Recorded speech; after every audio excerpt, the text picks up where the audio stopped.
The whole thing is a hoax. And that's just a way of trying to divert attention to something that's total.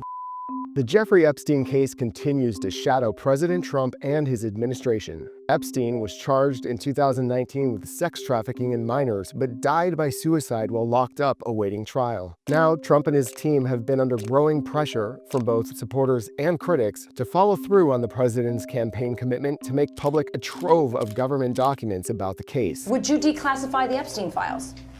Yeah, I would. But the president, who socialized extensively with Epstein before the financier's legal woes exploded, backtracked after winning the election. On August 5th, House Republicans, backed by Democrats, subpoenaed the Justice Department and a slew of former U.S. officials seeking records tied to Epstein and his sex trafficking network. The subpoena was expanded to include former President Bill Clinton, who was also known to socialize with Epstein before his legal troubles began. It wasn't clear what information Clinton would have on the Epstein case, if any.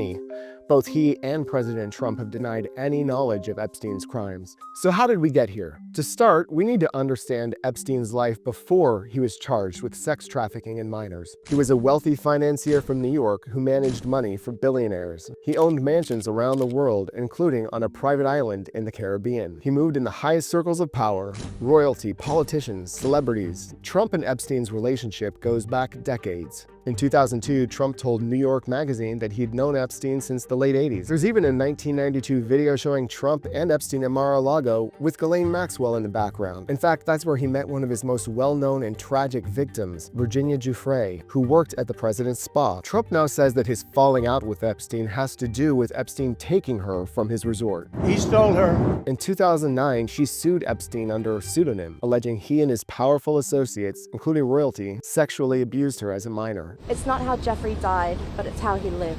She also accused Maxwell of recruiting her at Mar-a-Lago, which later led to Maxwell's trafficking and perjury charges. In 2022, Giuffre accused Prince Andrew of abuse. He denied it, but settled the case. Giuffre died by suicide in April 2025. Since then, Trump has hinted about releasing the so-called Epstein files. But since Trump took office again, things haven't gone as expected. The Wall Street Journal dropped another twist. It reported about a bundle of birthday letters Epstein received in 2003. One of them was a body letter signed by Trump with a drawing that appeared to depict a naked woman. Trump denied it and sued the journal. The publisher denies wrongdoing and stands by its report. Now the spotlight's on Maxwell, who's still appealing her conviction. And while Trump hasn't ruled out granting clemency to Maxwell, it's something I'm allowed to do it, but it's something I have not thought about. Doing so could increase scrutiny of his own ties to Epstein, especially at a time when his base is demanding transparency.